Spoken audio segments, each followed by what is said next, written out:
A second. Going live. We are live. Good afternoon. Thank you for joining us today for our second Millsland Principal Candidate Finalist.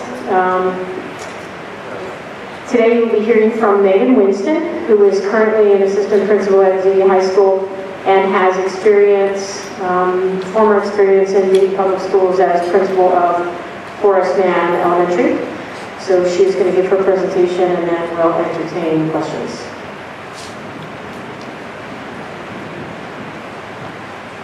Thank you, and welcome to all the parents and grandparents and community members that came out, and thank you for those of you who are watching from home on your computer. My name is Megan Winston, and before I begin my presentation, I think it's important that you know a little bit of my background. And my background is I am from Xenia, so I was born and raised in Greene County. I graduated from Xenia High School. My little sister, who's about 6.5 years younger than me, graduated from Yellow Springs High School. It was one of those first life lessons that I learned that what works for one student, what works for one child, might not work for another. But eventually you're going to find something that works. So I started off in Beaver Creek City Schools as an algebra teacher in high school. Then I had an offer to go to Dayton Public Schools as an administrator. I spent 2 years at Thurgood Marshall, now Thurgood Marshall STEM. And then I was asked to take over as principal of Horace Mann, pre-K to 8 then. I spent 5 years at Horace Mann and I loved every minute. I loved being the principal of Horace Mann Elementary. I did leave Horace Mann. My hometown, Xenia Community Schools, called me and asked if I could take a position as assistant principal. And I really saw Horace Mann being the place that I could retire from. But it just so happened that when Xenia Community Schools called me, it was actually a time that I felt like I needed to be with one of my children. It was senior year, and I just felt like it was a time that I needed to be there. I got a front row seat to senior year. I think any mom or any dad that had that opportunity would take that opportunity. It was also a time my mother was diagnosed with breast cancer and was going through chemo. So I left a job that I loved to come back home, be with my child, front row seat to senior year, be close to my mom who was going through chemotherapy for breast cancer. And I love that job too. I'm still in that job. I love that job. But what I realized is elementary school is a place for me. And I realized that Yellow Springs shares some of the same beliefs and values that I believe in personally and professionally. So that's why I'm here today. That's why I am interviewing for the principal position at Millsland. The superintendent sent us a document and asked us to create a presentation for you. It is based on the district's strategic plan and goal number 1, improving teaching and learning. And then we had to choose a competency. And the competency that I selected was critical thinking and creativity. Why did I select that one? I think it's because of my beliefs. I can't start this presentation without you really knowing what do I stand for? What are my beliefs? I believe that all students can learn. I believe that teachers, students, and community members should have a voice. The idea that children should be seen and not heard does not apply to today's society. Some people grew up listening to adults say, sit in the corner. Children should be seen, not heard. I didn't grow up in a house like that. And it doesn't apply to today's society. Why? Because We want our children to have the critical thinking skills to question ideas, to really think about what are they hearing? Do they believe in it? Question that. Don't just take it for face value. When I was in elementary school, one of my teachers told me that there were no mosques in Ohio. I raised my hand. Yes, there are. No, Megan, there are no mosques in Ohio. I went home. My mom, who's an educator, said, what happened at school today? The teacher told me there were no mosques in Ohio. My mom said, what? And I said, we pass one every time we go to Granny and Grandpa's house, Aunt Lynn and Uncle Jim's house. We pass one. So my mom called up north in Toledo. They sent her literature. My mom walked into the school and said, here's some literature. I think you should read it, and I think you should have a conversation with your students. Right? We want children to be able to be critical thinkers, and we want children to have creativity.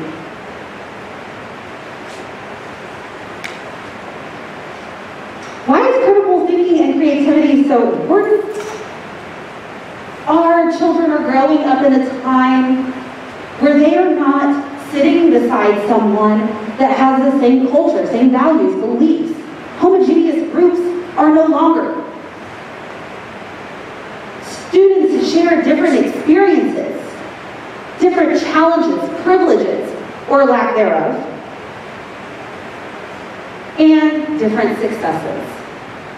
And that might look different for each student, and that's okay. We are not going to send students out of Yellow Springs, Ohio, who are going into a profession, and the profession asks them to darken in circles, shake their head yes or no, or ask true or false questions. I don't have a job like that. Do any of you have a job like that? Nobody has jobs like that. We are mentoring the mind of our future leaders, and they have to be able to critical think. They have to be able to be creative.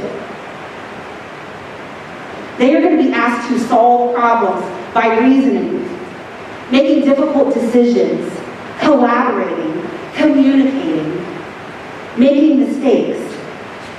As educators, it's our responsibility to make sure that they know that those mistakes are life lessons. In my first interview, I said, I made a mistake for not applying for this principal position a year ago. That was a life lesson. I knew when this opportunity came about, I wasn't going to make that same mistake because I knew it was a life lesson and I learned from it.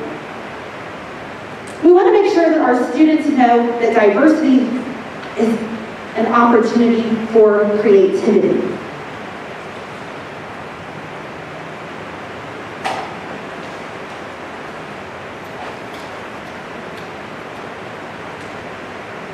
The responsibility that I have as a principal of Millsland is to support teachers and make sure that our students are critical thinkers and have that creativity. They have the skills to be creative. I am going to support teachers to make sure this happens by focusing on teaching the whole child, creating teacher efficacy at Millsland, implementing effective systems for exceptional learners, using assessments to inform instruction, create critical thinkers, and promote creativity. And I am going to make sure that at Millsland we are really focusing on collaborating with the community to maximize accessibility to diverse project-based learning experiences and ensure equity. That's my responsibility. I will use the experiences that I've had in past principal positions, challenges that I have had to support Millsland teachers in creating critical thinkers and creativity. First up, teaching the whole child. This quote is one of my favorites. And it's so relevant to the time where students have been out of school for 3 quarters. Students don't care how much you know until they know you care. If students don't know you care, how are they going to listen to you and become critical thinkers? How are they going to have the skills to be creative? They have to know you care. They have to know that you know something about them outside the classroom. We have to be mindful of adverse childhood experiences. We have to be mindful that now we have students that share at least one common traumatic experience.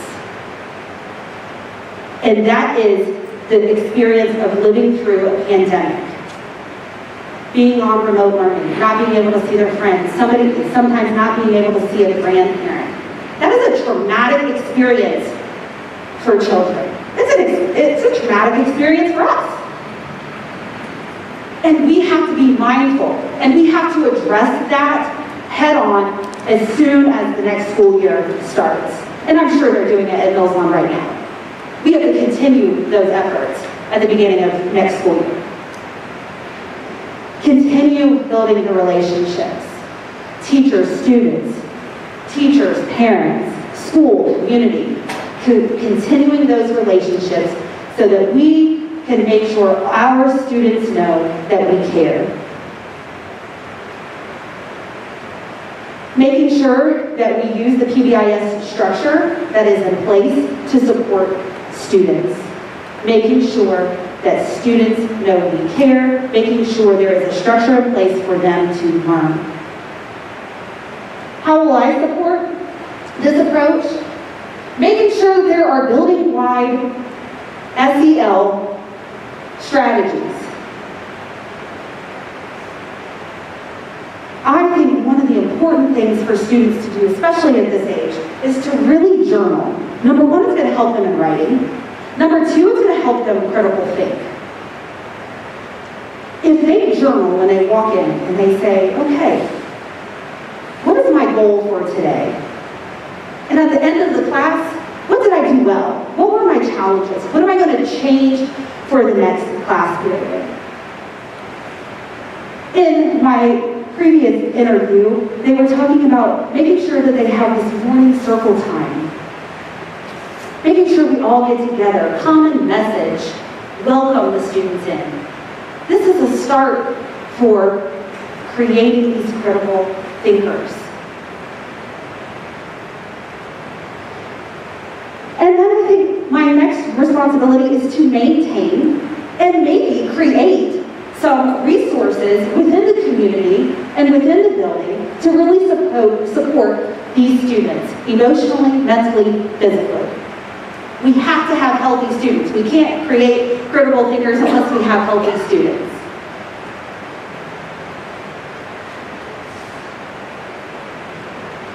Creating teacher efficacy. This is one of my favorites. We have to make sure that teachers know. My responsibility is to make sure that teachers know their capabilities and that they can capture the desired outcome of each student's learning opportunity. We need to make sure we have positive building morale. One of the teachers in the last session asked me about that. How are you going to, make sure that we're ready to go? This has been a tough year. We have to make sure that we have positive building morale. We have to make sure that teachers have self-reflection skills. Make sure that we are growing teacher leaders, maybe those who are aspiring to be principals or counselors. Maybe that teacher wants to be a lead teacher in a project and help colleagues. We need to make sure that we have those teacher leaders and making sure that we have a common goal. How will I support this effort? I will be visible in classrooms. When I was the principal at Horace Mann, I was in and out of classrooms all the time. If the students were taking a test, I was sitting right beside them taking a test. At the high school, if anatomy is taking a quiz, I'm taking the quiz. I'll tell you, my grade on that anatomy test was not very good, but I took the quiz and the kids saw me in there. And guess what? I told the teacher, let the kids grade it and bring it down to me at lunch. But I will be visible, and I will know what's happening in the classroom, and I will be engaged in what's happening in the classroom. So that eventually, I can give you job-embedded professional development based on what I'm seeing in the classroom. Now, job-embedded professional development means I'm going to give teachers an opportunity to go see another teacher. And I'm going to give that teacher an opportunity to go see another teacher, so they are constantly building their strategies based on their colleagues. Flipped staff meetings. This is an opportunity for teachers to have a voice on what we are discussing at staff meetings based on what they know our students need. If I'm asking teachers to develop critical thinkers and promote creativity, and the teachers are the ones in the classrooms, they are going to be able to tell me, hey, this is what we need at the staff meeting, and this is what we are going to do. My responsibility as an administrator is to make sure all of the easy stuff that I want teachers to know, that's done on a Screencastify, that's done in Google Docs. They have that before. If they have a question, they can ask it at the staff meeting, but really we're spending time in the staff meeting trying to collaborate and come up with strategies to meet our goal of, in this case, critical thinking and creativity. Again, teachers have a voice. And in my staff meetings, teachers would have a voice. And ultimately, being engaged in the classroom, being visible in the classroom, that is going to allow me to support my teachers in their professional growth plans. They have a new idea? Great. Let's go visit another school that's doing that. Let's see how they're doing it, in Centerville. Let's go see how they're doing it in Xenia down the street. I am open to new ideas, and teachers are with students, and teachers should have a voice on what we are doing and how they are creating their professional growth plans.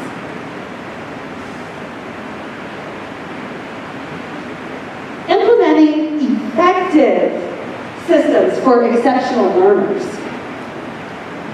I could say this 3 times, I could say it 5 times, but I truly believe in this. With our exceptional learners, it is all about the collaboration, communication, and evaluation. We want to make sure that we are using current assessment data to create these plans. We want the goals to be realistic, and we want those goals to be based on the most current and relevant data. That goes for gifted, and that goes for special ed. So at Horace Mann, I was lucky to have a gifted program. I had a gifted intervention specialist that was in my building full-time.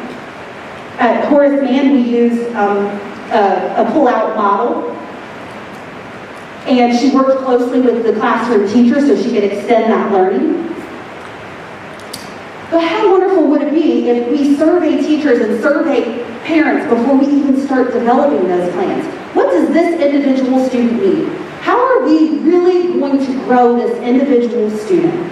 How can we work off of the strengths of this student? It is a team effort, and the ultimate goal is to extend beyond the classrooms. There has to be that communication, collaboration, and evaluation.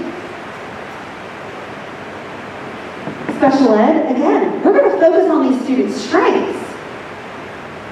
We're going to change the language. It's going to be positive. What do they do well? How can we build on that? How are we going to make sure this student is a critical thinker? How do we make sure that we encourage this student to use creativity to solve problems? We want to make sure that progress reports are clear and that they are going home to parents, and there's communication after they go home to parents. Sometimes they go home, parent reads up, you don't hear anything else. making sure that there are procedures in place to follow up. Again, that word collaboration, it's important. Collaboration between the general ed teachers and the intervention specialists. It's important with the gifted intervention specialists. It's important with the intervention specialists. There has to be communication there because ultimately we need to see growth in that student. We owe it to that student. And making sure that those transition plans are realistic. We want our students to be successful. All of our students, exceptional learners, all students. Using assessments to inform instruction, create critical thinkers, and promote creativity. As a principal, it is my job to make sure that our common assessments really are assessing what we know about our students at Millsland. Yes, there's MAP and STAR that can give us indicators. Yes, there are state tests. I'm not sure, I don't think, but I don't think there's anybody in Columbus sitting in an office that knows what can happen in her second grade classroom. Nobody in Columbus knows the students that are sitting in her second grade classroom. So it is my job as principal to provide teachers with the opportunity to collaborate and create common assessments that are really going to challenge our students. To make our students think outside of the box, even if it's a common assessment. To make our students think on a higher level. We don't just want them to recall information, going back to let's darken the circle, or shake our head yes or no. We need common assessments that are assessing what we feel. And when I say we, the parents, the teachers, the principal, the community, what do we really want for our students at Millsland? As a principal, it is my responsibility to give teachers a structured approach to really look at that data. Okay, we created the common assessment. We're assessing students. Now, what are we going to do with the data? Now, how are we going to change the instruction in the classroom? Now, how are we going to make sure that we hit content standards? It's my job to provide them with that structured approach to really look at the data. And more so probably this year than any year, it is my responsibility to provide teachers with the opportunity for vertical alignment. And vertical alignment means a second grade teacher talking to a third grade teacher, third grade talking to fourth, second talking to first, making sure everyone in the building knows what the students, individual students, what the individual students know when they're coming in, and what do they know when they are going out.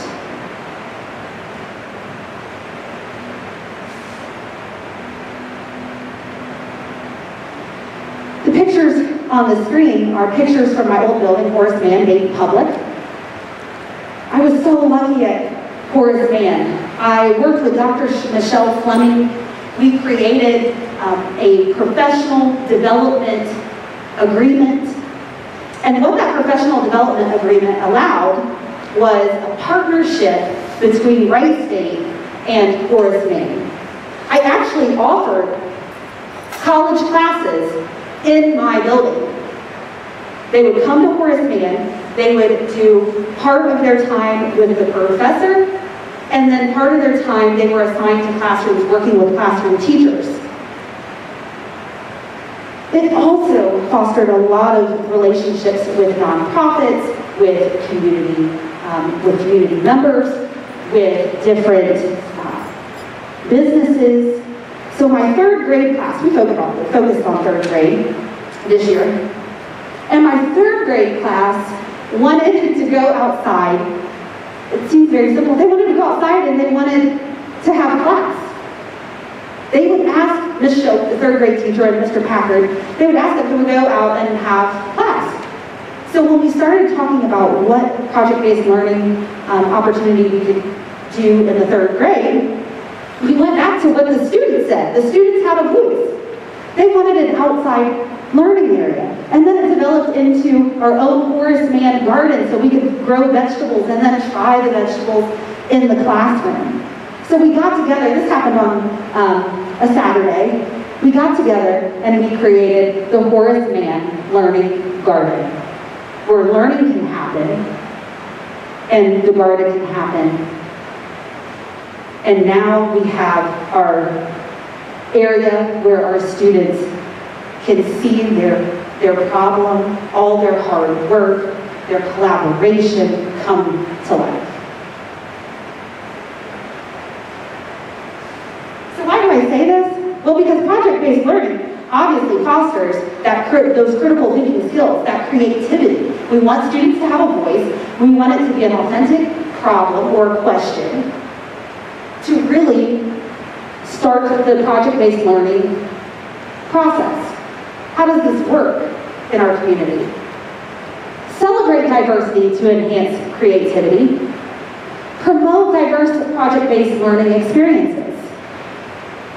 That means if you have a student in your classroom that has a privilege, use that privilege to solve a problem. Use that privilege to help someone else.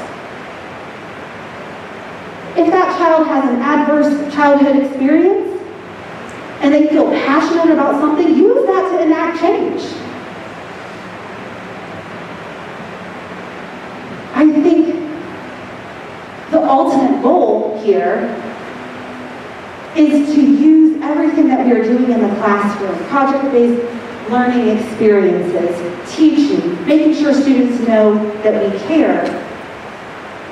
All the other competencies in the district's strategic plan goal number 1 is ultimately growing critical thinkers. Students who are going to be creative. Students who are going to be able to go out in the world, solve problems, have experiences, and ultimately come back and raise their kids here in Yellow Springs and let that be a cycle. Yellow Springs has so many opportunities. It has so many resources. Let's make sure that we are in communication with the community. Make sure that they know about the project-based learning that we're doing at Millsland. Encourage them to support. Encourage them to provide resources. Encourage the community to create an advisory board that will help maintain some of these project-based learning opportunities in the future.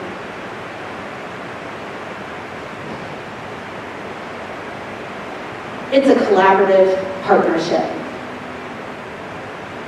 And I know that as principal of Millsland, it is my duty, it is my responsibility to support teachers in creating these critical thinkers, encouraging creativity.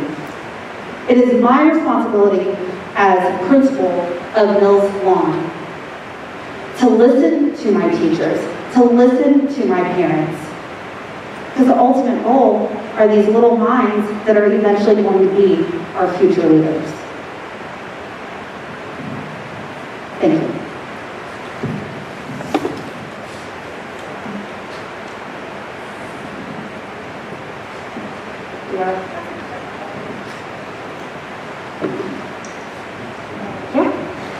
Laura Marcel, I'm the president of the PTO here at Millsland, so I've got a couple questions to ask you on behalf of the PTO as a whole. I'll ask them one at a time to give you an opportunity to answer. Okay. What experience do you have working with the PTO, and what do you believe the primary focus of the organization should be?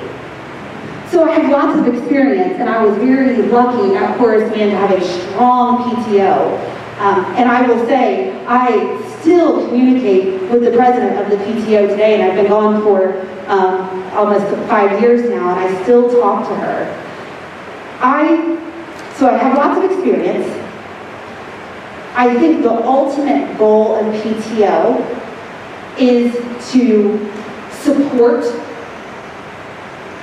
classrooms, support the vision of the building, and I think it is also very important that PTO takes the responsibility of encouraging collaboration between parents and having different voices.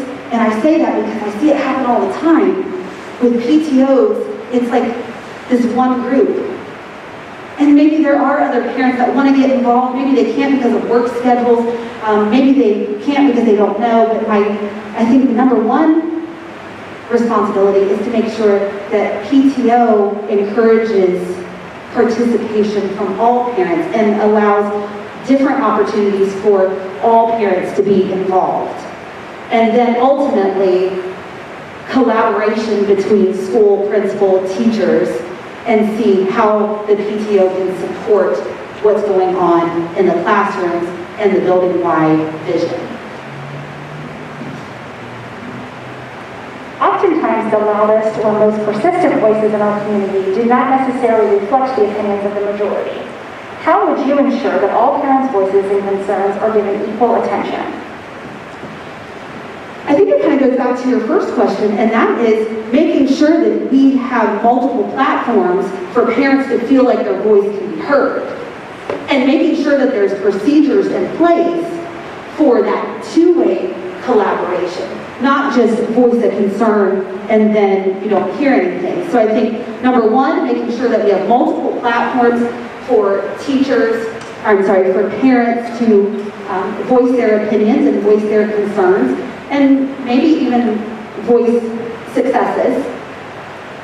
And then making sure that we have procedures in place where we as the school staff, myself, and teachers can actually have that two-way communication to make sure that we all can come together to solve the problem or to at least give some information that might ease their mind on different situations.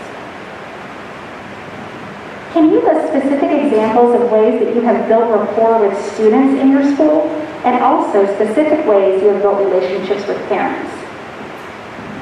So, when you are a principal, when you are a teacher, your job does not start at the beginning of the school day and end at the end of the school day. I think getting to know students is a strength of mine. I think one way I do that is making sure that I know their interests and I am actively engaged in their interests. So on my weekend, I might go to a soccer game. I might go to a festival where I know a student is performing maybe dance. I am going to make sure that if my students are participating in local activities, that I am there, that I'm making sure that I show my face, talk to families, and talk to that student. Because I think if they see you outside of the building, they know you care. And that is the number one way to develop relationships with the students. I said in my very first interview, I know that if there is a community event going on, my job is to be here. My job is not to go home. My job is not to go out of town. I make sure that my students know I care because they see my face, and it's not just at school. Thank you. And Ms. Maxwell, the same goes for parents as well. I think just going to those activities, it gives me an opportunity to talk to those parents. For example, when I was at Horace Mann, I would go to a soccer game for one of my students, and there was another student on the team. So we kind of huddled on the side during that game, and we talked about concerns that they had with the school or questions that they had, so I was still able to continue that collaboration with parents even at those activities.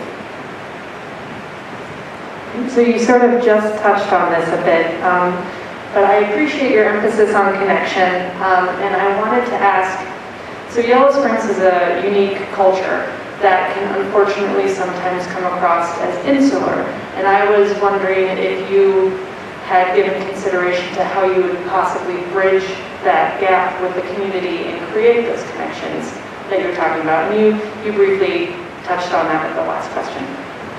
So they asked that question in my last session, and I told them, man, I love this question.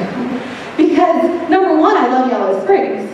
My sister was here, so I would drive to Yellow Springs quite a bit to pick her up from the high school. And I come to Yellow Springs quite often. And it's a village that I respect. It's a village that I feel shares the same values and beliefs as I do. And it's a village that has lots of resources. So one of the things that I would do immediately over the summer, beginning immediately, would be, who do I need to go visit? Who do I need to go introduce myself? I know one thing, and that is the principal of Millsland is a very visible position. And I feel like it is important that people know me, people know that they can approach me. I think it's important for people to know that we as the Millsland support the community, and we hope that the community supports Millsland, which I know they do because I'm here, I see it. I'm here enough that I see how much love there is for the schools, how much love there is for the community, and I feel like I would be a great person to walk into any of these nonprofit organizations or walk into businesses, introduce myself. Hey, here I am. I'm approachable. Please come see me. Let's have this two-way communication because that's what's best for kids.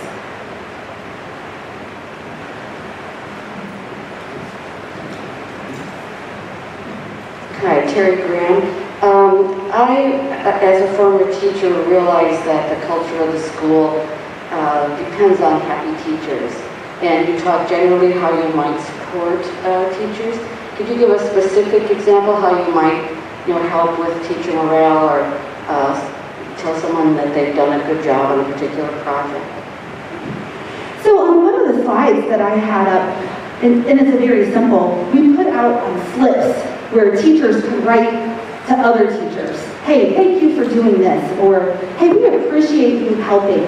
We appreciate you preparing our third graders for the third grade reading guarantee.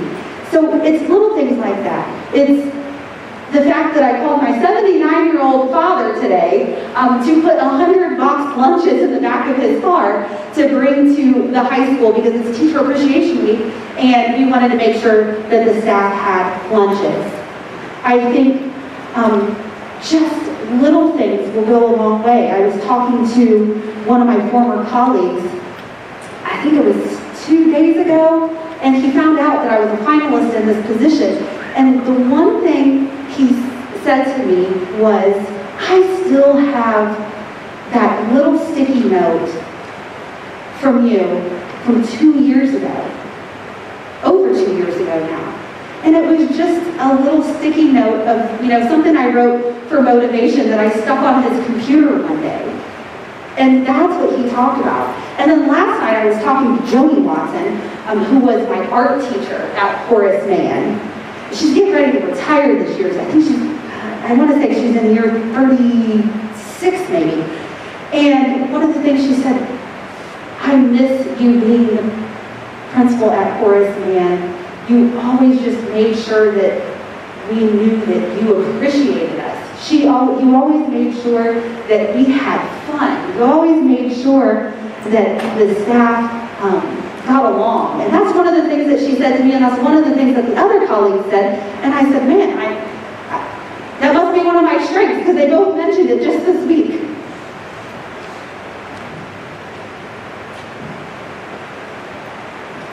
Okay, I have some pre-submitted questions from parent and community members. Sure. The first one, could you speak about your confidence in and experience with the PDL model? So I think, hopefully, I answered some of that in the presentation with the Professional Development School agreement with Wright State. So I will say that I am very comfortable with PDL, and I will say that project-based learning is something that I believe my mother, who's an educator, started when we were young. And somebody was saying to me recently something about cartoons, and I said, I don't watch cartoons. I didn't watch cartoons when I was younger. I don't remember really watching cartoons. And it was because we were doing project-based learning years and years ago in my home. So it's something that I believe in, and it's something where students are really going to learn through the process. It's authentic. And I think just my experience at Horace Mann alone with the Learning Garden, and we did a science fair where we would call in Right Hat workers, and they would come in and collaborate with the kids, and the kids would give them their ideas, and then they would collaborate and come up with new ideas. And then I was at Thurgood Marshall High School, and they were transitioning into a STEM school, so we had a lot of the project-based learning there as well. So I have quite a bit of experience. At the last school board meeting, a report has shown that there were 106 gifted students in the district. So far, Millsland has had a practice of testing but not serving these students, not meeting them where they are academically. What would you do to serve these students at Millsland? Great. So I think the slide where I had the umbrella exceptional learners, we kind of addressed the gifted learners. I was lucky to have the gifted program at Horace Mann, so I was lucky enough to have a gifted intervention specialist in my building. We worked close. The most important piece to having that gifted program in your school is collaboration between the GIS, the gifted intervention specialist, and the classroom teacher. If you are missing that collaboration, then you're not going to really extend the learning. You're not going to really develop those critical thinkers.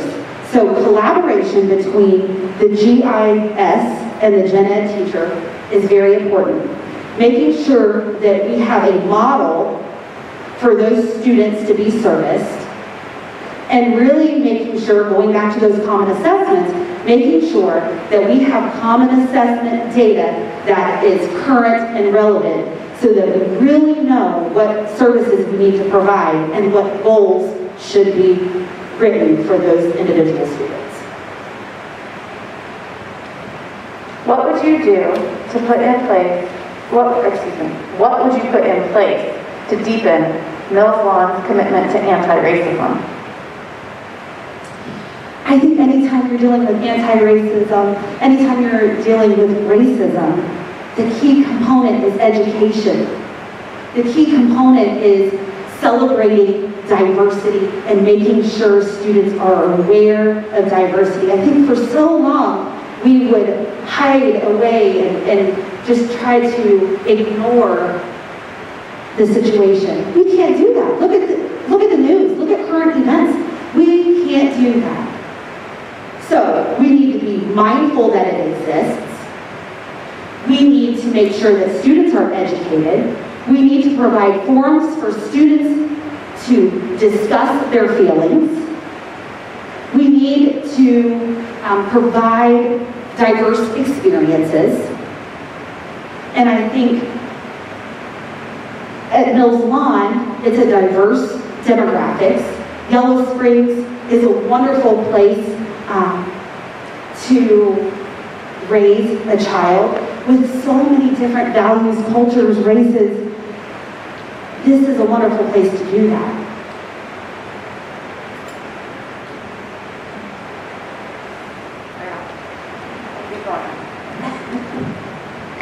The community has put a lot of work into thinking and preparing for new school facilities, which may feature a K-12 facility on the Enum Road property.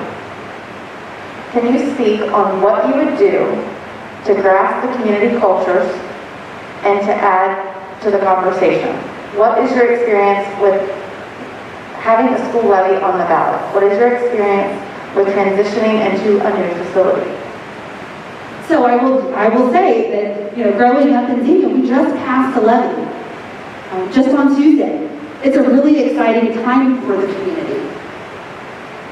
So I will say this, I have been active in levies in the past in Xenia. I think the situation just on Tuesday of passing a levy is exciting, and I now see how excited our community members are and the students are and the superintendent is. So I've had experience of going through those levies and going through the emotions of the levies and going through controversies of levies. And I'll just give you a little history on ZNet. We have tried to pass this levy multiple times. And it's always been the community, doesn't want a new high school, but we know we need a new middle school. Well, where is the school going to be built? So we've just been going back and forth. And I think the wonderful thing that the current superintendent did was bring together a community group. That community group was compromised, or that community group included principals, it included teachers, it included students, parents, community members, business owners. And I remember sitting in the gym, and we would get our sheets of paper and put up the positive and put up the negatives and put up, different ways we could use that money. So could we just do one campus where we had, pre-K all the way through 12? Did we just want to, focus on the middle school? Did we want to focus on middle school and high school? We were active in that process. I was active in that process. So I do know that is something that is coming. I think transitioning into a new building, one of the things I said in my first interview was, how great would it be if it comes to that, if there is a K-12 building or a K-12 campus, how wonderful would it be for one of the grade levels to take on a project-based learning experience and say, what happens to the green space where Millsland is today? Thank you.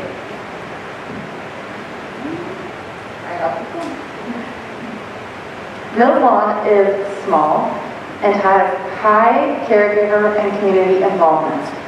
What are some unique programming opportunities that you think Millsland can introduce or strengthen because of its size and culture of fearless thinking? I like the fearless thinking. It goes back to that critical thinking and making mistakes being lifelong lessons. I think, I think Yellow Springs is at an advantage because it is a small village. It is a small school district.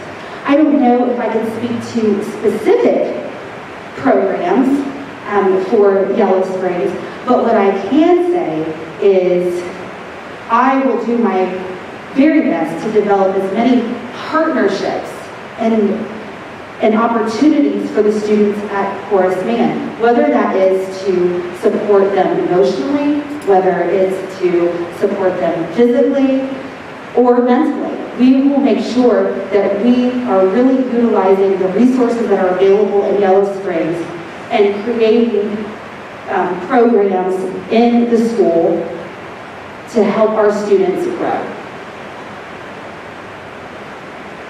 How would you balance allowing teachers independence in creating their curricula with the need for some consistency within grades and across the school? Can you repeat that? How would you balance allowing teachers independence in creating their curricula with the need for some consistency within grades and across the school? So I believe, number one, making sure that teachers have time for that common collaboration. Really making sure that they know the content standards that have to be taught, knowing the content standards that have to be learned in those grade levels, and making sure that we are really focused on making sure that every standard is hit during the school year. I think making sure that teachers have a voice in the curriculum and how they present the curriculum is important. I think there does need to be creativity within the group. And I think that creativity will come from the collaboration. I also believe that there should be some systems in place. And I think one of the systems in place during this collaboration should be making sure all content standards are listed. Teachers know all content standards for each grade level. And making sure there is some system in place to have formative assessment to make sure students are hitting those benchmarks.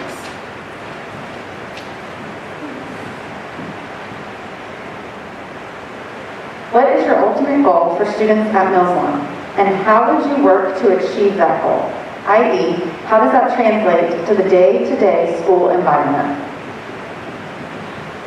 I think the ultimate goal for Millsland is to create those fearless thinkers, to create critical thinkers, and to make sure that our students are career and college ready when they go out of the high school. I think what I heard when I talked to a former Millsland student who is my age now this morning, he said, I loved Millsland.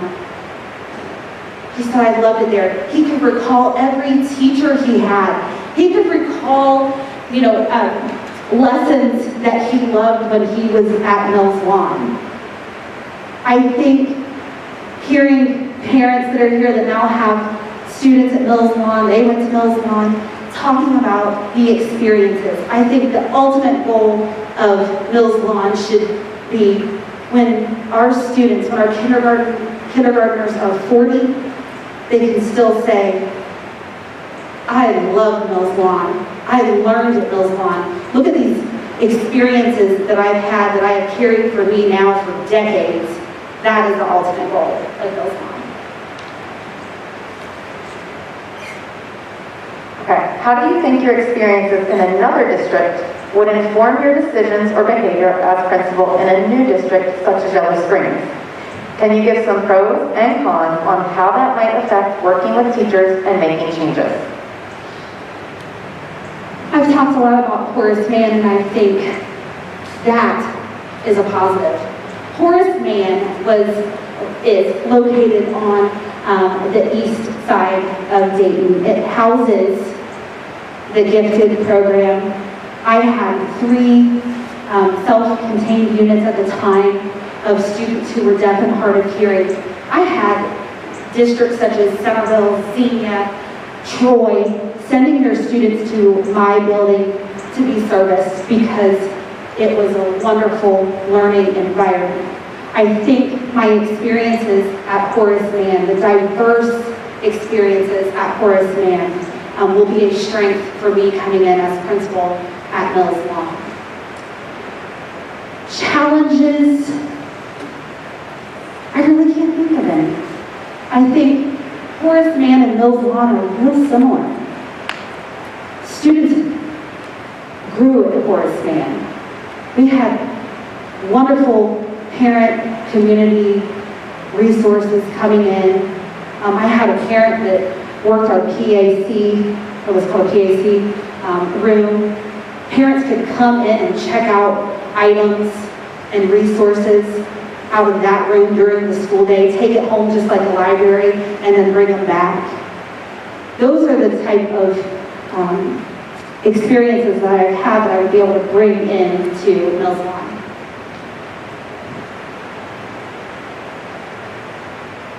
How will you ensure that all reviewed and new IEPs have fully operationalized definitions with objective, quantitative benchmarks, rather than opinion-based achievement assessments and progress goals? So I think that goes back to in the presentation, we talked about making sure that we are using the most current and relevant assessment data. So when we use the most current and relevant assessment data, and we make sure that we are getting the input from the important players, the parents, the student, the teacher, the IS, the principal. That's part of my role too. Making sure that we are creating these goals on relevant data, making sure the goals are realistic, making sure that we are monitoring the services, and making sure that we are providing those progress reports and not just sending the progress reports home and letting the parents read them and then we don't talk about them again, putting procedures in place that we do follow up and have communication and see if there's something that we need to change. And everybody needs to collaborate to make that happen for the student. Okay, now I have a question that was submitted from someone watching. How will you differentiate professional development based on the exposure and experience teachers may already have in a given topic? So, professional development, it goes kind of back to the flipped staff meetings that I was talking about earlier. Teachers should have a voice in professional development. If I am visible in the classrooms and I am engaged in the classrooms, I am going to see the differences from one classroom to the next classroom to the next classroom. So I think making sure that we collaborate and know what teachers' goals are, then we can really build what professional development is going to look like for our individual teachers. It doesn't always have to be the same. And maybe on a professional development day, there are options and there is choice for the teachers based on how they want to grow in their classroom for their students. Thank you. That's all the minute ones I have to be on. We're close on time.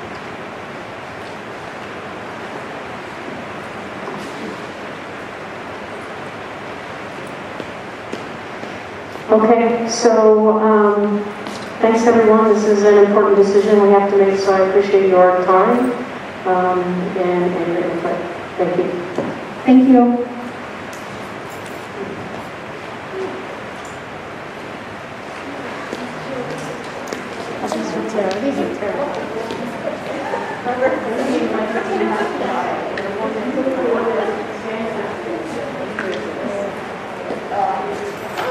Thanks, Terry.